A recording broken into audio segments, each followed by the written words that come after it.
आप सबको यहाँ उन्होंने आमंत्रित किया। आप सबका स्वागत करती हूँ कि आप लोग वो हैं कि जब आज मीडिया में पूरे समय केवल प्रधानमंत्री नरेंद्र मोदी और भारतीय जनता पार्टी के ही चेहरे दिखते हैं, उसमें आप अपना कर्तव्य निर्वहन करते हुए और हर किसी को, हर विपक्ष को बराबरी से जगह देते हैं।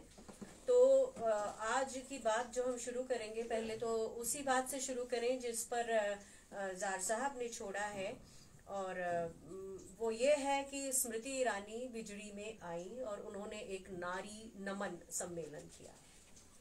नारी नमन सम्मेलन उस महिला ने किया जो नारी पर होते हुए, लगातार होते हुए अत्याचार पर मुंह में दही जमा कर बैठी रहती है, जिसको हमने केवल 2013 में बोलते हुए सुना था और सिलेंडर का साथ में लेकर सत्याग्रह करते देखा था, हल्ला करते देखा था, जो कहती थी कि सिलेंडर के दाम इतने ज्यादा क्यों हैं।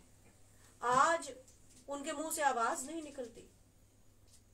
कांग्रेस पार्टी की परंपरा कभी भी किसी को नीचा दिखाकर आगे बढ़ने की नहीं रही है, जैसा भारतीय जनता पार्टी के सभी नेता निरंतर करते हैं, चाहे फिर वो प्रधानमंत्री मोदी हो, चाहे उसके बाद अमित शाह हो, नड्डा जी हो, चाहे संबित पात्रा हो, चाहे स्मृति ईरानी हो।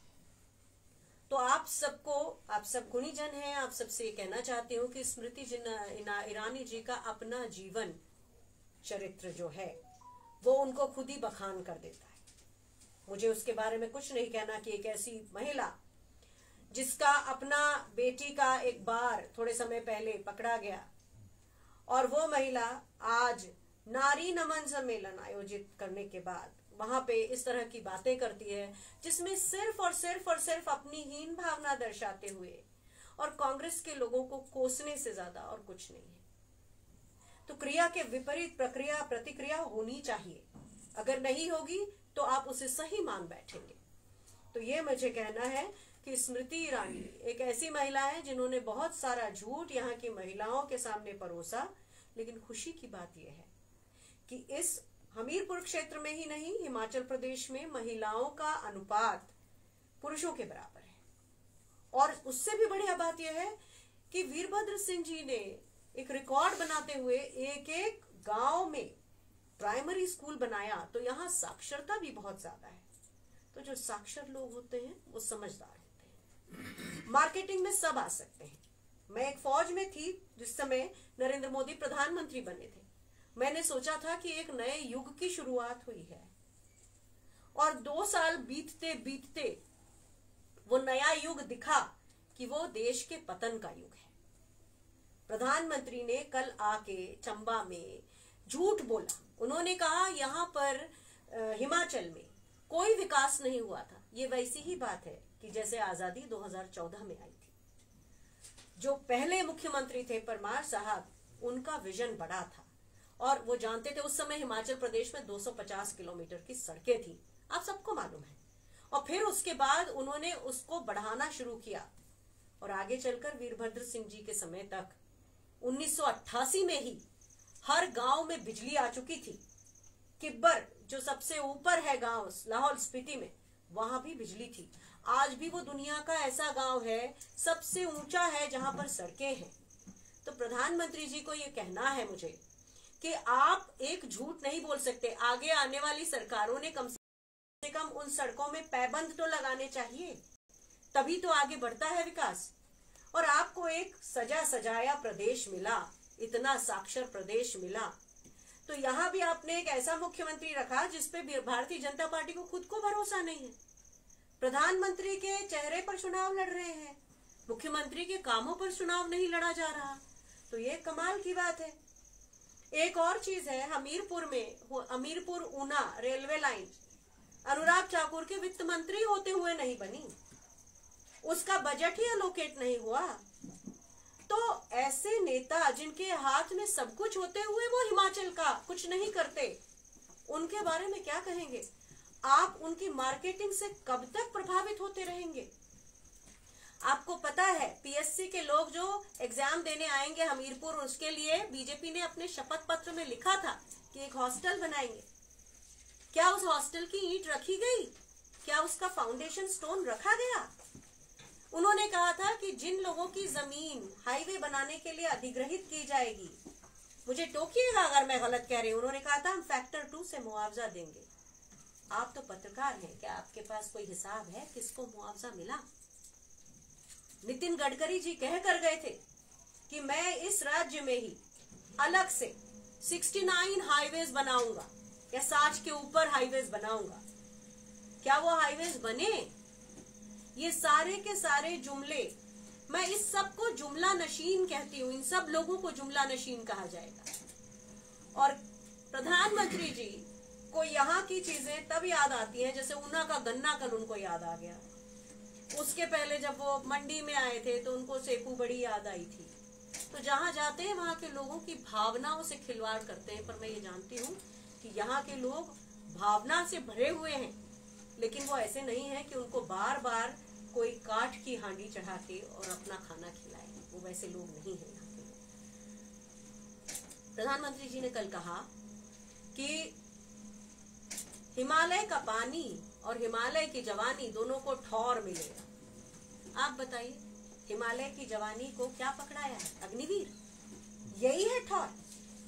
ये जो जगह त्रिगर्त प्रदेश में आती थी, यहाँ के लोग योद्धा कहलाते थे। पाणिनि के अष्टाध्याय में जिक्र है इनका, यहाँ के लोग योद्धा होते थे। और इस बात को हिमाचल के लोगों ने हमेशा आगे रखा।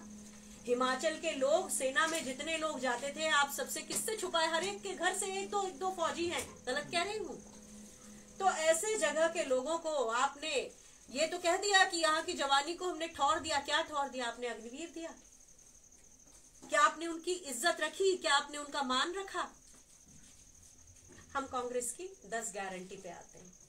उस 10 गारंटी में पहली जो बात रखी गई है वो है ओल्ड पेंशन स्कीम। और आप सबको मालूम है जिस तरह से राजस्थान में इंप्लीमेंट हो गई है, छत्तीसगढ़ में इंप्लीमेंट हो गई है, तो कांग्रेस की सरकारें जो कहती आई हैं वो करती आई, वो होगी। ऐसे ही 18 वर्ष से उम्र की से बड़ी महिलाओं को, सभी को 1500 रुपए प्रतिमाह की पेंशन की बात की है कांग्रेस ने। कांग्रेस ने ये बात की है कि युवाओं के लिए 650 करोड़ रुपए का फंड होगा जिससे उनको इंटरेस्ट फ्री लोन मिलेगा अगर वो अपना कोई स्टार्टअप करना चाहते हैं तो। ये भी कहा है कि हर विधानसभा में 4 इंग्लिश मीडियम स्कूल खुलेंगे।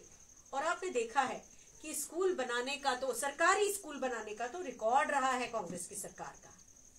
तो आज जो प्राइवेट स्कूलों का एक बहुत ज्यादा बड़ा जाल है जिसमें हमारे सामान्य लोग फंस रहे हैं, उनको ये 4 स्कूल मिलेंगे, हर विधानसभा में मिलेंगे, जहां पे उनको सरकारी जो फीस होती है उस तरह से, उन दरों पर आप पेमेंट करके और अपने बच्चे को आगे से आगे पढ़ा सकते हैं। ये भी कहा है कि मोबाइल वैन्स पे डॉक्टर जो है आपके गांवों तक पहुंचेंगे। तो ये सारी जो स्कीमें हैं, 2 स्कीम जो छत्तीसगढ़ में बहुत ज्यादा प्रसिद्ध हुई, बहुत ज्यादा पॉपुलर हुई हैं, वो है 10 लीटर गौ पालकों से या भैंस पालकों से सरकार दूध की खरीदी करती है और 2 रुपए प्रति किलो गोबर खरीदती है। तो ये भी, और महंगाई कम करने का वादा कर रही है कांग्रेस। कम से कम जो सरकार के, राज्य सरकार के टैक्स होंगे उनसे आपको निजात मिलेगी और कुछ सरकार खुद एब्जॉर्ब कर लेगी। तो अगर आपको ये जो डबल इंजन का जुमला है, अगर आप मानते हैं कि ये कुछ काम करता है तो आप जाने। लेकिन मैं मध्य प्रदेश का उदाहरण देती हूँ जो मेरा अपना प्रदेश है। वहां तो डबल इंजन की सरकार बड़े दिनों से चल रही है, हो गए 10 साल। वहां क्या है, 2 लाख कुछ हजार का बजट होता है सालाना, 2 लाख कुछ हजार करोड़ का बजट होता है राज्य सरकार का। और राज्य सरकार के ऊपर कर्ज कितना है, 3 लाख कुछ हजार करोड़ का। यानी श्रीलंका तो बन चुका मध्य प्रदेश। तो क्या आप हिमाचल को श्रीलंका बनाना चाहते हैं? आप अपने राज्य को आत्मनिर्भर बनाने के राह पर का सपना दिखाते हुए मोदी जी आपके राज्य को कर्जों में डुबाएंगे। तो इस तरह से आपको उनके इस चक्रव्यूह से बचना होगा, क्योंकि जो कहते हैं मिशन रिपीट, आप खुद सोचिए। मैं और स्टेट्स के बारे में उतना नहीं कह सकती, लेकिन केरल के बाद आप दूसरे नंबर पर साक्षर राज्य में आते हैं। ये गर्व आपको बनाए रखना है, क्योंकि भारतीय जनता पार्टी का धीमा जहर, जिसमें आप लगातार किसी न किसी के प्रति एक आपके अंदर चलता रहता है, अरे हमसे छुपाया गया। अरे भाई, तुमने पढ़ा नहीं, सब मौजूद था। भगत सिंह भी थे हमारे सिलेबस में, चंद्रशेखर आजाद भी थे, खुदीराम बोस भी थे, तुमने नहीं पढ़ा। उस समय इसलिए नहीं पढ़ा, और आज आपको ये बताते हैं व्हाट्सएप के जरिए कि आपसे ये छुपाया गया, आपसे वो छुपाया गया, आपका हिंदू धर्म खतरे में है। आपके राज्य से बहुत गर्व के साथ कहती हूँ कि आप लोग हिंदू मुस्लिम के साथ इस तरह की भावना में नहीं जाते। ये बड़ी बात है, और ये इसके पीछे आपकी साक्षरता है, और उस साक्षरता के पीछे कांग्रेस का वो मिशन है जिसमें हर व्यक्ति अपनी सोच को मजबूत करे। आपको व्हाट्सएप ना सिखाए कि आपको क्या सोचना है। तो इन सारे चीजों के मद्देनजर मेरा ये कहना है कि हमने मध्य प्रदेश का उदाहरण देखा है, जहां डबल इंजन की सरकार है, और जो प्रदेश आज सबसे ज्यादा कुपोषित बच्चों का प्रदेश है, जहां का युवा आज सबसे ज्यादा नशे में डूबा हुआ है, जहां का किसान आत्महत्या कर रहा है, और जहां की महिला अपराधों के मुद्दे पर जो राज्य सबसे आगे बनता रहता है, प्रतिस्पर्धा करता है उत्तर प्रदेश के साथ में, और जहां दलितों के साथ नरसंहार भी होते हैं और दलितों की बच्चियों को गड़ा दिया जाता है और महीनों महीनों खबर नहीं लगती। तो क्या आप अपने प्रदेश का वो हाल चाहते हैं? डबल इंजन की सरकार वाली कहानी जो है वो झूठी है, इस जुमले पर मत आइएगा। और मिशन रिपीट, इसको आप फेल कर सकते हैं और कोई नहीं कर सकता। कांग्रेस पार्टी ने कभी झूठे वादे नहीं किए, वो आपके सामने किसी तरह का मार्केटिंग का प्रचार नहीं करती, काम करके दिखाती है, और उसका परिणाम आपने देखा है। और कांग्रेस पार्टी ये झूठापन इसलिए भी नहीं दिखाती क्योंकि उसको हिमाचल से प्यार है। हिमाचल के जो कांग्रेस के लोग हैं वो हिमाचलपन बरकरार रखना चाहते हैं। तो इन सब बातों के मद्देनजर मेरा दोबारा ये कहना है कि हम जुमलों से दूर रहें। ये भारत की परंपरा है कि हम विद्वानों का, विद्वज्जनों का वक्तव्य हमेशा सराहते रहे हैं, और चूंकि हम सराहते थे, उसी में बीच में जैसे कई बार असली माल के साथ नकली घी भी हमें मिल जाता है, वैसे ही एक ये मार्केटिंग का जलजला आया, एक गुबार आया, एक तूफान आया, और उसने हम सबको लपेटे में ले रखा है। पर हम सबको अपनी अंतरात्मा में झांकना है और ये देखना है कि हमारे लिए क्या सही है, उस सही को हमें स्वीकारना है, चाहे उसकी मार्केटिंग बहुत अच्छी आपको ना दिख रही हो। बस यही कहना चाहती हूँ। जय हिंद, जय हिमाचल। मैम, मेरा एक प्रश्न रहेगा आपसे जी। बहुत बातें की आपने कांग्रेस को लेकर, अपने जो इतिहास रहा है कांग्रेस का वो भी बताया। जो बिलासपुर में एम्स खुला और जो कल वंदे भारत ट्रेन चली, उस पर क्या कहेंगे आप? पहली चीज ये है कि एम्स चलने लगा है अच्छी तरह से, क्या वो ऑपरेट कर रहा है? शुरू तो हुआ है। हाँ, ऐसे 42 एम्स शुरू हुए हैं, और उन 42 का इतिहास देख लीजिए। पिछले 8 साल में 42, आपका 43वां हो सकता है या हो सकता है 45वां हो। जी। केवल जो उसकी आधारशिला रखी गई है, उसके बाद जब वो एक्चुअली काम करेगा हम तब बात करेंगे। और वंदे भारत ट्रेन, भला है कल आपके यहाँ कोई भैंस नहीं छोड़ी गई या गाय नहीं छोड़ी गई, नहीं तो अगर कहीं वो सामने आ जाती तो वंदे भारत ट्रेन भी सामने से कहीं टूट न जाती। तो ये जो जुमले हैं ये बाहर से बहुत चमकीले हैं, बहुत चमकीले हैं। एम्स जिस दिन चलेगा मैं आपसे माफी मांग लूंगी, लेकिन कब चलेगा? 2 साल के अंदर तो नहीं चलेगा। आज 7 साल से उन 42 एम्स का उद्घाटन हो रखा है और काफी जगह बन भी गए हैं। कहीं डॉक्टर नहीं है, कहीं डॉक्टर हैं तो इक्विपमेंट नहीं है, कहीं इक्विपमेंट है तो ओपीडी नहीं है, ओपीडी है तो सर्जरी नहीं है, कोई भी नहीं बना।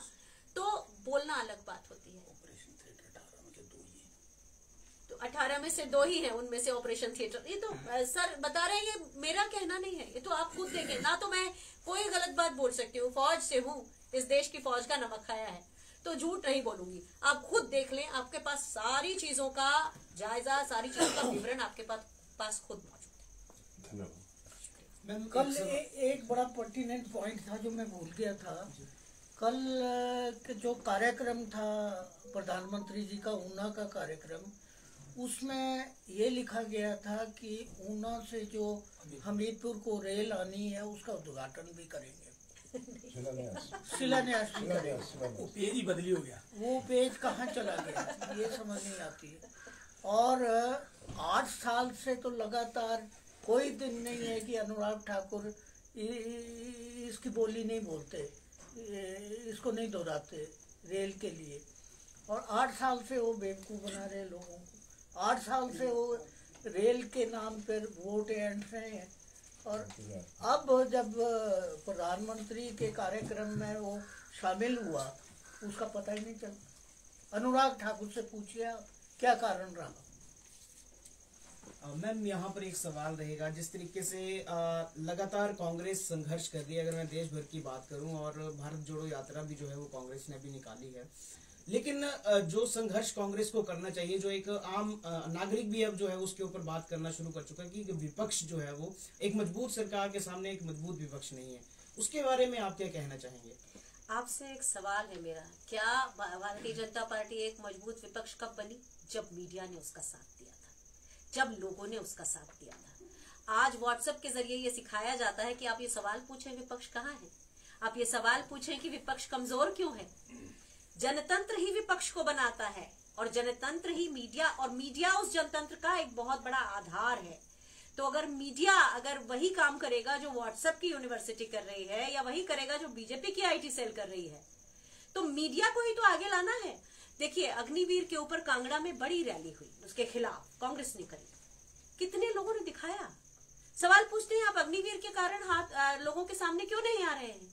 भाई आ तो रहे हैं, पर दिखा कहाँ रहे हैं आप? अगर ये प्रचार मीडिया यही करे कि विपक्ष को मजबूत होना चाहिए, कैसे?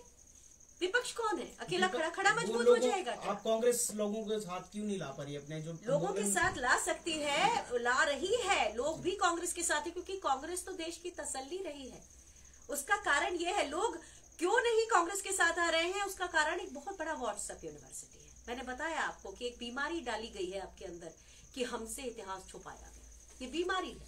दूसरी बीमारी है, हमारे साथ ये हिंदुओं के साथ कांग्रेस ऐसा करती है। कांग्रेस एक समावेशी पार्टी है, हिंदू ही नहीं, हिंदू भी, मुस्लिम भी, पारसी भी, क्रिश्चियन भी, दलित भी, आदिवासी भी, कांग्रेस ने सबको यथोचित सम्मान दिया है, साथ रखा है। लेकिन आज उसे तुष्टीकरण की बात करते हैं, और भारतीय जनता पार्टी वही काम करती है। उन्हीं के लोग, उन्होंने रख रखे हैं इतने सारे प्रवक्ता, मुस्लिम प्रवक्ता, लेकिन उसको तुष्टीकरण नहीं कहा जाता, जबकि उनको वहां बिठा के उनके सांसद गंदी गंदी भाषा में लोकतंत्र का अपमान करते हैं। तो हमने अभी देखा, प्रवेश वर्मा ने क्या कहा कि आप मुसलमानों से उनका आर्थिक, आप उनको जो संबल देते हो, उनको ना आप कुछ रखो, उनको ना आप मिस्त्री बनाओ, ना आप उनसे काम कराओ। तो ये कौन सी तरह की भाषा होती है? कांग्रेस लोगों के साथ है, लोग कांग्रेस के साथ हैं, पर लोग डरे हुए हैं, और भारत जोड़ो यात्रा उस डर को खत्म कर रही है। क्योंकि जिस तरह से उसको रिस्पांस मिल रहा है, क्या आपने नहीं देखा? आपने कितने बार दिखाया उसे? मेरा सवाल आपसे है, जब तक आप उससे फर्क नहीं पड़ता। भारत है, हिमाचल भारत के अंदर है। क्या हम ये कह रहे हैं कि हिमाचल भारत से बाहर है? वो भारत जुड़ने की बात है, और एक लीनियर लाइन में चल रही है वो। कन्याकुमारी से कश्मीर एक लीनियर, उसमें हिमाचल के लिए थोड़ा हटना पड़ेगा, लेकिन कोई बात नहीं। हिमाचल में दूसरी यात्राएं हैं, और हिमाचल का चुनाव है, तो इस पे आचार संहिता भी लगेगी, आप जानते हैं ये बात। तो मेरा ये कहना है कि भारत जोड़ना इसलिए जरूरी हो गया है कि भारत के लोग ये समझ नहीं रहे हैं कि भारतीय जनता पार्टी ने जिस पेच में उनको डाला है, उससे नुकसान केवल लोगों का हो रहा है। उससे कांग्रेस का नुकसान तो आप छोड़ दीजिए, वो अपनी जगह है, कांग्रेस निपटेगी उससे, लेकिन लोग नुकसान में आ रहे हैं, लोग कमजोर हो रहे हैं, उनकी आवाज कौन बुलंद करेगा? तो ये हमें सोचना पड़ेगा कि मीडिया और लोग जब साथ आते हैं तभी कोई मजबूत होता है। अगर लोग साथ नहीं देंगे तो लोग भी कमजोर होंगे, मीडिया भी कमजोर, जो कि हो चुका है, बिल्कुल बिछा हुआ है, और लोग भी कमजोर हो रहे हैं, और विपक्ष तो कमजोर होगा है। मैंने आपसे सवाल ये कि अगर भारत जोड़ो की यात्रा की आपने बात की, जहां पर एक तरफ जो है कांग्रेस भारत जोड़ो यात्रा पे निकली, दूसरी तरफ कांग्रेस के नेता जो भारत छोड़ को अपनी पार्टी को छोड़कर जो दूसरी पार्टी में शामिल भाजपा में, उसको लेकर आप क्या कहेंगे? आप उनके कारण भी जानते हैं, आप सभी जानते हैं। दो कारण है जी, तो डर ईडी सीबीआई का, क्योंकि बीजेपी के दो भाई ईडी और सीबीआई, तो ये दोनों भाई का इस्तेमाल केवल विपक्ष पे हो रहा है। अभी ये बताया गया है कि 99% केसेस जो हैं वो विपक्ष के ऊपर हैं। बीजेपी का कोई नेता जो बिल्कुल ही उछल के सामने आता है, जबकि वो लोग हत्या तक कर देते हैं लोगों की, उस तक में भी कुछ नहीं होता। ऐसे में एक तो डर जो कांग्रेस के नेताओं में डाला जाता है, और दूसरा लालच, सत्ता का लालच, बहुत बड़ा लालच होता है। पर अगर मैं आपसे एक सवाल पूछूं कि आपका एक चोर बटुआ झपट्टा मार के चला गया, तो आपको हम डांटेंगे कि उस चोर को पकड़ने जाएंगे? सवाल उस चोर से पूछिए जो बार बार झपट्टा मारता है हम पर। अगर मैडम ओपीएस की बात की अभी आपने, ओपीएस को लेकर देखा जाए, जब ओपीएस की बारी थी उस समय कांग्रेस की सरकार थी, लेकिन अभी जो सभी पार्टियां ओपीएस को जो मुद्दा बना रही हैं, उस समय कांग्रेस ने क्यों नहीं है इसकी ओपीएस को लेकर जो है पैरवी की, उसको घोषित किए कि ओपीएस जो हम बहाल करेंगे? अभी क्यों प्रयास किए जा रहे सभी पार्टियों के द्वारा? आपका सवाल बहुत अच्छा है, मैं आपको एक जवाब देती हूँ। 1992 में एक नया प्रयोग हुआ था जिसमें महिला अधिकारियों को फौज में डाला गया था और ये कहा गया था कि आप लोगों को पेंशनेबल सर्विस मिलेगी। तब कांग्रेस की सरकार थी। उसके बाद 2002 के आसपास बीजेपी की सरकार जब थी तो उसने क्या दिया, महिला अधिकारियों को कोई पेंशनेबल सर्विस नहीं दी जाएगी और हमारे सारे नियम उन्होंने बदल दिए। तो कांग्रेस की सरकार जब उसके बाद आई 2004 में, तो उसने अचानक बहाल नहीं किया। कब बहाल किया? उसी चीज को कब बहाल किया? जब हमारा बैच 2008 में निकाला गया और जब हम कोर्ट में गए तब सरकार को पता चला कि ये ऐसा हुआ है और तब उसी कांग्रेस की सरकार ने, मैं उसी 2010 की परमानेंट कमीशन की अधिकारी हूं, यानी कि पेंशनेबल सर्विस की, जिसे राहुल गांधी जी के इंटरवेंशन के बाद परमानेंट कमीशन मिला था। तो अगर एक घटना हुई है 2004 में, उन्होंने ये बंद किया है और जब उसका आफ्टर इफेक्ट हमने देखा है और कांग्रेस के नॉलेज में ये चीज आई है कि इससे कितने लोग प्रताड़ित हो रहे हैं, उसके बाद ही तो ये होगा। आज निजीकरण का इस तरह बोलबाला कर दिया है मोदी सरकार ने कि आप युवा लोग केवल या तो जाएंगे तो कॉर्पोरेट में औने पौने दाम पे काम करेंगे, जो एवरेज लोग हैं, जो बहुत ज्यादा प्रतिभाशाली हैं, जो फॉरेन जा सकते हैं पढ़ने, उनके लिए तो बात नहीं कर रही हूं मैं। पर आज आपके युवा को, सभी को नौकरियों की जरूरत है और आज 45 साल में सबसे ज्यादा बढ़ी हुई बेरोजगारी है। तो ऐसे में जो आपका ये सवाल है कि पहले क्यों नहीं पूछा अब किया, मैंने उसी का जवाब दिया है कि जब 2002 में कांग्रेस बीजेपी की सरकार ने हमारा परमानेंट कमीशन का मुद्दा खत्म कर दिया था, उसको बहाल होने में 2010 आया, 8 साल लगे उसमें, क्योंकि जब वो चीज उसके जो हितग्राही हैं वो जब उन पर प्रभाव पड़ता है वो फिर आवाज उठाते हैं और फिर सरकार उसे बदलती है। पर बीजेपी सरकार हितग्राहियों के आवाज उठाने पर भी कुछ नहीं बदलती, क्योंकि ढीठ है और बहुत ज्यादा ऐसी है, क्रूर है कि वो, उनको आपसे नहीं मतलब है। सत्ता पे सत्ता बार बार मिलती जाए, आपका कुछ भला किया हो तो आप बताना। 370 पे चुनाव लड़ा जा रहा है यहाँ पे, आपका क्या भला हुआ बताइए, आप अपनी बात करिए।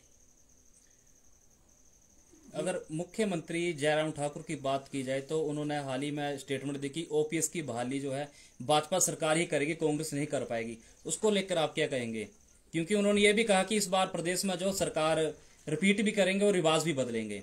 जी, सेना में अभी 1 लाख से ज्यादा पद खाली हैं और 8 साल से हैं, बढ़ते जा रहे हैं, भर दिए। आपको मैं प्रमाण की बात कर रही हूँ, प्रमाण बताएं कहाँ भर दिए उन्होंने। कुल जमा 7 लाख सरकारी नौकरियां मिली हैं, जो 2 करोड़ की बात करते थे हर साल देंगे। तो क्या आपको उन पे यकीन है? कांग्रेस ने तो हमेशा करके दिखाया है। अब तो कांग्रेस के समय के लोगों की नौकरियां जो खत्म होती जा रही हैं, जो पेंशनर हैं या जो उसके बाद ऐसे भी हैं जो रिटायर होंगे, जो पेंशनर नहीं है, मेरे ख्याल से वैसे लोग अभी रिटायर नहीं होंगे जो 2004 में आए होंगे दूसरी स्कीम के साथ में, अभी तो कहाँ रिटायर होंगे वो। लेकिन आप ये देखिए कि कांग्रेस ने जो करती आई थी उसको बीजेपी ने बदला और आज वो कहते हैं हम लाएंगे ओपीएस। आप बताइए किस आधार पे आप उनकी बात पे विश्वास कर रहे हैं और किस आधार पे ये सवाल कांग्रेस से पूछ रहे हैं? क्योंकि मुख्यमंत्री की बात की जाए, क्योंकि उन्होंने केंद्र में ही भाजपा सरकार है, तो उन्होंने इस बिहाफ पे कहा कि अगर ओपीएस की बहाली कर पाएगी तो भाजपा ही कर पाएगी। क्योंकि पहले जब ओपीएस की बात की जाए तो कांग्रेस की सरकार थी, तब नहीं कर पाई कांग्रेस। अगर नहीं कर पाई तो उन्होंने कहा कि कर पाएगी तो केवल बीजेपी सरकार करेगी, यानी कि नहीं करी तो नहीं करेगी, सिंपल। तो मेरा ये कहना है, अभी तो थी बीजेपी सरकार, वो तो एक बात है, लेकिन जयराम ठाकुर जी पर आप इतना भरोसा कर रहे हैं, बीजेपी वाले तो नहीं कर रहे। उनको तो होर्डिंग से निकाल दिया, पोस्टर्स से निकाल दिया, आप कैसे कर रहे हैं उन पे इतना भरोसा?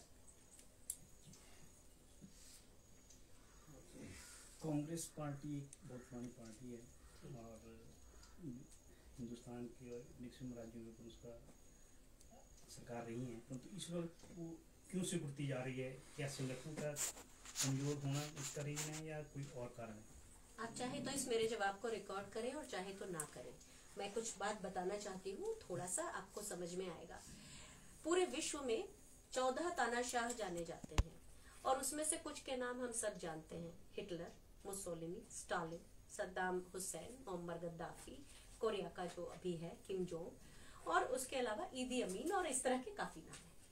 ये सभी जब तक सत्ता में बने रहे, इन्होंने इस तरह के प्रोपेगेंडा किए। एक नेटफ्लिक्स पर सीरीज है how to become a tyrant, उसमें एक तानाशाह बनने की रूल बुक है। वो रूल बुक आप चाहें तो देखें, उसमें से 82 पॉइंट्स हैं जो हमारे यहाँ लागू हो चुके हैं और जिसकी शुरुआत होती है, पहले आपके देश के हीरोज बदल दिए जाएंगे। सबसे पहले आप जिनकी पूजा करते थे, आप जिनको मानते थे, उन्हें बदल दिया जाएगा। एजुकेशन पॉलिसी बदल दी जाएगी। उसके बाद जगहों के जिनसे आपका संबंध था, जिससे आप रिलेट करते थे, वो बदल दिया जाएगा। उसके बाद विपक्ष को इतना एलिमिनेट कर दिया जाएगा कि आम जनता उन पे विश्वास न कर सके। तो मैं आपको कहती हूँ, वो इंग्लिश में है सीरीज, पर आप उसे देख सकते हैं और कुल जमा 3 घंटे में 6 एपिसोड हैं। तो आपको पता चलेगा कि जब जब तानाशाह आता है तो सबसे पहले वो विपक्ष को नेस्तनाबूद करता है, और आपने वो होते हुए देखा है। हर व्यक्ति को या तो पैसे से 1000 तक सांसद और विधायक खरीद चुकी है बीजेपी। कहां से आता है ये पैसा? कॉर्पोरेट बॉन्ड का जो इतना बड़ा स्कैम है, कौन आवाज उठा रहा है? राफेल में जो भी धांधली हुई है उसके बारे में कौन बात करता है? मैं तो लॉजिस्टिक्स अधिकारी हूँ, मेरा काम ही जहाजों की खरीद परचेज से जुड़ा रहा है। मेरे बैच के जो लोग होते हैं, हमारी ब्रांच के लोग ही उसको करते हैं काम। 2007 में हम ही ने उसका पहला टेंडर और आखिरी टेंडर निकाला था। इस सरकार ने बिना टेंडर की डील करी है। तो मैं वही बताना चाहती हूँ कि विपक्ष के ऊपर जिस तरह से हमला हो रहा है, और आप सबके दिमागों पर भी, क्योंकि एजुकेशन पॉलिसी अभी तो एक ऐसी भी पॉलिसी आई है जिसमें बिना किसी योग्यता के, आपने पढ़ा है उसके बारे में? Yes, बिना किसी योग्यता के आपको प्रोफेसर साहब बना दिया जाएगा। किसके हाथ में दे रहे हैं आप लोग अपने आप को? मत खेलने दीजिए, प्लीज मत खेलने दीजिए अपने आप से। क्या तो क्या जो स्थानीय नेता भी बीजेपी में गए हिमाचल से, तो क्या उनको भी खरीदा गया होगा? आप बिल्कुल देखिए, 2 चीजें हैं ना, 2 चीजें हैं, डर भी है और लालच भी है। नहीं तो कोई अपनी माँ से गद्दारी क्यों करेगा? कोई नहीं करता। दोनों जगह कोई ना कोई बात जरूर रहेगी। मैम, बिकने वाले हाजिर होंगे तभी खरीदेगा बंदा, पैसा लेकर भी। हाँ, लेकिन हमारी आदत वही है ना कि हम चोर को पकड़ने के बजाय उससे जो बेचारा विक्टिम है उससे सवाल पूछते, तूने क्यों किया, तुमसे क्यों हुआ, तुम ऐसे क्यों छोड़ के गया? अरे भाई, आप बताइए, आप उसको पकड़िए ना जिसका दोष है। उसके बारे में कोई नहीं आवाज उठाता, बहुत कम लोग आवाज उठाते हैं, और बहुत कम। तो मुझे आपकी युवा पीढ़ी से खासतौर पे, क्योंकि आपने तो दोनों समय देखा है, आप तो संतुलन जानते हैं, आपको दोनों का पता है। लेकिन आप जो युवा पीढ़ी है, आप वो देखिए जो इस वक्त नहीं दिख रहा, मार्केटिंग के पीछे की दुनिया देखिए। थैंक्स मैडम, मेरा प्रश्न है, चुनावी समर में भाजपा कांग्रेस के कंपैरेटिवली प्रचार प्रसार में 21 है, लेकिन हालांकि ताबड़तोड़ रैलियां की जा रही हैं भाजपा की ओर से, नेताओं की ओर से। मोदी 3 बार हिमाचल आ चुके हैं, हालांकि एक बार तो बारिश की वजह नहीं आ रहा थे। उधर मैं बात करूं, भारत जोड़ो यात्रा में राहुल गांधी जी वहां मशहूर हैं, तो क्या मान के चलूं कि मतलब भाजपा कंपैरेटिवली आगे है कांग्रेस से, कई मतलब बहुत आगे। कल को आती है नहीं आती है, कांग्रेस आती है, कौन आता है वो तो भविष्य के घर में छिपा है, लेकिन भारत जोड़ो यात्रा में राहुल गांधी जी मशहूर है वहाँ। उसके बावजूद क्या कारण है कि यहाँ पर जो नेता हाईकमान नेताओं का अभाव माने, या लोकप्रियता खो चुके हैं नेता की, यहाँ हिमाचल में अभी तक नहीं आ पा रहे हैं? आपका सवाल मुझे अच्छा लगा, थोड़ा अच्छा है, धार वाला है, और वही पत्रकार का सवाल होना भी चाहिए। आज जिस समय हम लोग यहाँ बात कर रहे हैं, उस समय एक सोलन में रैली हो रही है, उसमें प्रियंका गांधी जी भी मौजूद हैं। तो रैली हो रही है, आपका एक शब्द मशगूल, मशगूल हम किसी न किसी तरह के आनंद में होते हैं। 25 किलोमीटर रोज चलकर आप एक तरह की दिनचर्या कितने दिन जी सकते हैं? आप एक तरह की दिनचर्या 5 दिन से ज्यादा नहीं जी सकते हैं कि 5 बजे उठेंगे, आप 4 बजे उठें सुबह, और आप एक जो अपने दैनंदिन जो काम करते हैं, आप वो काम करने के लिए इसी समय निकलेंगे, इसी समय खाना खाएंगे, इसी समय आप सोएंगे, इसी समय आप उसके बाद फिर वो दूसरा काम करेंगे, इसी समय पूजा करेंगे।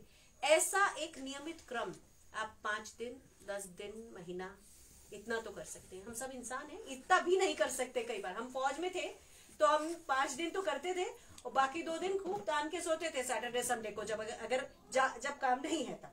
जब है तो 24 घंटों का काम होता है फौज का। तो राहुल गांधी जो मिशन पर है, वो मिशन केवल हिमाचल से रिलेटेड नहीं है, पूरे भारत की कहानी है। केवल लिंचिंग उसका कारण नहीं है, उसका कारण यही है कि लोग आपस में, आपके अपने घरों के जो रिश्तेदार हैं, वो लोग जो सच बोलने की कोशिश करते हैं, या तो उनको चुप करा देते हैं या व्हाट्सएप के ग्रुप से निकाल देते हैं। नफरतें इतनी बढ़ गई हैं, ईडी सीबीआई का इस्तेमाल इतना बढ़ गया है कि केवल विपक्ष के ऊपर पूरा हमला बोला जाता है। और उसके अलावा गरीबी और अमीरी की खाई कितनी बढ़ गई है, ये आपने देखा है। हम पूरे विश्व में कहा, हम श्रीलंका से नीचे, हम बांग्लादेश से नीचे जा रहे हैं, हम हर उस साउथ अफ्रीकन कंट्रीज से नीचे जा रहे हैं। तो राहुल गांधी का अगर ये मिशन अभी नहीं तो कभी नहीं जैसी बात है। और राहुल गांधी यहाँ हिमाचल में भी 2-3 दिन आकर रैली करेंगे, इसमें कोई संदेह मत रखिएगा।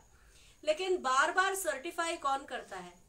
बार बार सर्टिफाई वो करता है जा जाके जिसको ये संदेह होता है कि हमारे तरफ ये है कि नहीं, और इनको कैसे भी करके हमारी तरफ लाना है। तो मोदी जी का बार बार यहाँ आना, आप देख लीजिए 1918 से लेकर 2018 से लेके और 21 के बीच में कितनी विजिट्स हैं उनकी, आप अपने आप से ये सवाल पूछिए। और अभी कितने बार आ रहे हैं वो, जल्दी जल्दी जल्दी जल्दी, तो वो भी आप देख लीजिए। तो कांग्रेस इस मामले में आश्वस्त है कि यहाँ का जो लोग हैं, नागरिक, वो समझते हैं, वो मार्केटिंग प्रेमी नहीं है। आपके यहाँ देखिए, सबसे अच्छा मैं ऐसा मानती हूँ कि यहाँ का माहौल, मेरी अभी किसी से बात हो रही थी एक महिला से, मैंने भी इस करवा चौथ पे मेहंदी लगाई आपके बाजार में जाके हमीरपुर के, तो वहां पे मुझे किसी ने बोला कि यहाँ पे दिल्ली या और दूसरी जगहों में, जैसे आपके प्रदेश में, उन्होंने मेरे प्रदेश का नाम लिया और उन्होंने कहा कि वैसा यहाँ पे डर नहीं है महिलाओं को। यहाँ के लोग समझदार हैं, उसमें काफी चीज इसका भी होता है। तो आप जो मशगूल शब्द कह रहे हैं, उस शब्द को मैं रिक्वेस्ट करूंगी, आप ये कह सकते हैं वो वहाँ यात्रा कर रहे हैं, पर वो मशगूल होके कोई आनंद नहीं कर रहे। चल के देखिएगा 25 किलोमीटर। जो भारत जोड़ो यात्रा का जो मुख्य मकसद है वो 2024 चुनाव है लोकसभा। आपसे किसने बताया? व्हाट्सएप ने? नहीं, कांग्रेस ने तो नहीं कहा ये। देखिए एक बात, ये तो बात स्पष्ट है, तो लग था कि आप राजनीति के हिसाब से हमें आप वो लग था, लेकिन हमें पता है कि 2024 का टारगेट लेके ही कांग्रेस चली है भारत जोड़ो यात्रा। क्योंकि ये चाहे भाजपा हो चाहे कांग्रेस हो, ये तो राजनीतिक फंडे होते हैं सभी पार्टियों के, इसमें कोई शंका नहीं है। हमें 2024 का टारगेट लेके ही कांग्रेस चली है, इसमें कोई और बुरी बात भी नहीं है। इसमें कौन सी बुरी बात है अगर चली हुई तो? देखिए, जहाँ तक मैं इसका जवाब देता हूँ, मैं भी एक बात बाद में बोलूंगी, आप बोलिए। अब राहुल गांधी कोई मंदिर के पुजारी तो नहीं है कि वो मंदिर में जाके गड्डियाँ बजाएंगे मोदी की तरह। हर चीज वो राजनीतिज्ञ है, वो यात्रा को इसलिए कर रहे हैं कि पार्टी मजबूत हो, और पार्टी मजबूत करने का मतलब है आप इलेक्शन में जाएं और जीतें, इसमें कोई शक नहीं है। अगर आप कह रहे थे कि ये नहीं हुआ वो नहीं हुआ, हमने तो, बल्कि ये महज एक जिला है मैडम जिसमें हमने महंगाई और इसके खिलाफ सड़क रोक के गिरफ्तारियां तक दी हैं। इसको ज़्यादा ये अग्रसर किया है, ज़्यादा इफ़ेक्टिव किया है हमने, हर जगह हम ये कर रहे हैं। तो अगर आज का देखो, आज का जो टेक्सचर है यहाँ का, जो आपस में भाईचारे का, उस पे कहीं ना कहीं अटैक हो ही रहा है। अगर उस पे अटैक हो रहा है, भाईचारा हमारा खतरे में है और एक दूसरे से जुड़ाव कम हो रहा है, तो उसको जोड़ने की आवश्यकता है ही है, जिस पर राहुल गांधी चले हुए। नहीं, मेरा प्रश्न कुछ और था। मेरा ठीक है, वो राजनीति भी मैं है। बताना चाहती हूँ आपको, देखिए मैं नहीं, मेरा प्रश्न अभी पूरा नहीं हुआ, उसके बाद प्रश्न पूरा कर लें आप। मैं 2024 को लेके चल रहा हूँ। मेरा अपना मानना है, बाकी चलो आप जैसे भी सोचे अलग बात है, लेकिन चुनाव तो विधानसभा के अभी होने हैं। भारत जोड़ो यात्रा तो उससे उपरांत भी हो सकती है, कोई बड़ी बात नहीं है। अब आप बोल रहे हैं कि जैसे भाजपा यहाँ कंपैरेटिवली मैं आगे मान रहा हूँ प्रचार प्रसार में, तो आपको तो ईंट का जवाब पत्थर से देना चाहिए था ना। इससे पूर्व भी कई राज्यों में चुनाव हुए हैं, कांग्रेस को हार का सामना करना पड़ा है। या तो आपका प्रचार प्रसार या आपकी वर्किंग स्टाइल या जो भी है, जैसे यहाँ मैं देख रहा हूँ, तो मुझे लग रहा है कि कहीं ना कहीं आप इस मामले में पीछे हैं कहीं ना कहीं। यहाँ भी ऐसा ही लग रहा है अभी तक। सवाल पूरा हुआ क्या? हो गया सवाल। तो आपके इसमें 2 सवाल। पहले सवाल का मैंने 3-4 बार से ज्यादा जवाब दिया है, आपने उस पर ध्यान नहीं दिया। मैंने ये कहा है कि बहुत सीधी बात है, कांग्रेस इतने साल रही, 68 साल, लेकिन कांग्रेस ने पैसे का जखीरा नहीं खड़ा किया कभी। कांग्रेस को हम भ्रष्ट मानते हैं, मानिए, लेकिन आज जो बीजेपी जो भ्रष्ट है ना, वो कम से कम 2000 गुना ज्यादा भ्रष्ट है कांग्रेस के कंपैरिजन में। भ्रष्टाचार सब करते हैं, लेकिन यहाँ पे अनलिमिटेड भ्रष्टाचार है और उसके कारण उनके पास भयंकर पैसा है, अथाह पैसा है। अथाह समझते हैं आप? गिन नहीं सकते, मैं नहीं गिन सकती। तो पैसे से सब कुछ तो नहीं होता, लेकिन बहुत कुछ होता है। तो वो पैसे यहाँ चुनाव में और बहुत जगह पर हमारे और आपके पैसे से अभी सभाएं हो रही हैं। क्यों हो रही है? क्योंकि अभी आचार संहिता लगी नहीं है। आज इलेक्शन कमीशन की मीटिंग है, उसके बाद शायद चुनाव घोषित होंगे, तो उसके पहले तो उन्होंने जो कई अरब तो उसके पहले खर्च कर दिए। तो आप ये समझ रहे हैं कि हम साधन संपन्न नहीं है, लेकिन हम जज्बे से संपन्न तो है ना। और आपको अपना हित देखना है। आप क्या प्रचार के अंदर आ जाएंगे? आप तो मेरे ही प्रचार के अंदर नहीं आएंगे, तो आप दूसरे के प्रचार के अंदर क्यों आना चाहते हैं? तो मेरा ये कहना है कि प्रचार, आपकी बात मैं मानती हूँ, प्रचार 22 होगा, हम 18 होंगे, लेकिन हिमाचल प्रदेश प्रचार की चीज नहीं है। यह आपका प्रदेश है, इससे प्यार करते हैं आप, तो आपको इसका हित देखना है। आपको केवल एक ऐसी सरकार जो आके झंडे झुंडे लगा के पूरे शहर को 1-2 बार चमका के वो कर दे, तो उससे आपको क्या मिल रहा है? प्रदेश को मिलना है ना कुछ। प्रदेश को क्या मिल रहा है वो तो देखिए। दूसरा आपका सवाल भारत जोड़ो यात्रा का, आपका सवाल पूरा हुआ था, आपने बोला। दूसरे का जवाब दे दूं? देखिए, भारत जोड़ो यात्रा जिस समय शुरू हुई है, एक तो हम ह्यूमन बीइंग हैं, हम अप्रैल, मई, जून और जुलाई में यात्रा अगर करेंगे भी तो लोग रास्ते में गिरेंगे और बहुत सारी चीजें होंगी। मौसम भी थोड़ा मुफीद होना चाहिए। सर्दी इंसान बर्दाश्त कर लेता है कपड़े पहन के, लेकिन गर्मी जो है उसमें तो सीधा उसके ऊपर होगा। तो अभी भी गर्मी बहुत है, कई जगहों पर पसीने से लथपथ चल रहे हैं वो लोग, छालों के साथ चल रहे हैं। क्यों चल रहे हैं? राहुल गांधी जी को या उसमें जो 118 लोग जो रोज चल रहे हैं, उसके अलावा जो 400 लोग लगातार जुड़ते हैं वो, और उसके अलावा वो हजारों लोग, उनको क्या मिल रहा है उसके आसपास? मिल क्या रहा है वो आप बताइए। मैं बताती हूँ, उनको कुछ नहीं मिल रहा है। उनको सिर्फ ये मिल रहा है कि हमारे देश के लोगों का वो जो मजबूत बंधन था, जिसमें सब इकट्ठा सोचते थे। और याद करिए ना, उस समय जब सारे हम लोग इकट्ठा होकर सरकार को भला बुरा कहते थे। आज आप सरकार गलत भी करे तो भला बुरा कहने के योग्य नहीं बचे हैं। रीढ़ की हड्डी में दम नहीं बचा है, क्योंकि जो भी व्यक्ति बुरा भला बोलता है वो जेल में होता है। हमारे लिए भी एक नोटिफिकेशन आया हुआ है कि अगर आपने सरकार के खिलाफ कुछ बोला तो आपकी पेंशन बंद हो जाएगी। तो डर जाए, भारत को तोड़ने दें, ये तो नहीं होगा ना। तो अगर हमको ये बीमारी भी लगती है कि हमें हमसे छुपाया गया, या दूसरी बीमारी, मैं अपने बच्चे को कहती हूँ, आपको नहीं कह रही हूँ, दूसरी बीमारी है कि मुझे मालूम है कि आप ऐसा सोच रहे हैं, ये एक बीमारी है। मैं अपने बेटे से कहती हूँ हमेशा, तो उसे नहीं मालूम कि मैं क्या सोच रही हूँ। ऐसे ही मैं नहीं जानती कल मेरे साथ क्या होगा। लेकिन जो कांग्रेस ने पहले दिन भारत जोड़ो यात्रा उदयपुर के शिविर में जो कहा था, उसका कारण, और जो आखिरी दिन तक हमने अपनी सारी प्रेस कॉन्फ्रेंस में कहा है, उसका कारण यही है कि अमीरी और गरीबी के बीच की बढ़ती हुई खाई, समाज के बीच में भयंकर विभक्तिकरण और राजनीति का अति सरकारीकरण, ये 3 आप लिख लीजिए, ये 3 मुद्दे हैं। इसके साथ के एसोसिएटेड मुद्दे क्या हैं? कांग्रेस पार्टी का कार्यकर्ता खुश होता है, जुड़ता है, उसे गर्व होता है अपनी पार्टी पर। और दूसरी चीज, हाँ, 2024 के चुनाव भी हैं, तो नेचुरली अगर यात्रा राजनीतिक है तो उसका फायदा भी राजनीतिक होगा। और उसी के बारे में आपका सवाल उस लिहाज से सही है, लेकिन उद्देश्य जो आपने कहा, उद्देश्य वो नहीं है। उद्देश्य ये एसोसिएटेड उद्देश्य है, लेकिन मेन उद्देश्य ये 3 है। लोगों और गरीबों के बीच में, लोगों के, अमीरों और गरीबों के बीच की खाई, जिसमें अडानी तो दूसरे नंबर का बन जाता है, और हमारे यहाँ 27 करोड़ लोग गरीबी की रेखा के नीचे चले जाते हैं। आपकी हमारी सबकी आमदनी कम हो जाती है, आपके हम सबको डराया जाता है, और समाज में वो विभक्तिकरण जिसमें हम अपने रिश्तेदारों को, बरसों के दोस्तों को राजनीतिक विचारधारा के कारण लड़ाई करने लगे हैं कि नहीं करने लगे? इसमें मेरा एक सवाल है, जो आप बोल रहे हो ना कि ये भारत जोड़ो आंदोलन जो राहुल गांधी चला रहे हैं, भारत जोड़ो आंदोलन जो है वो आपके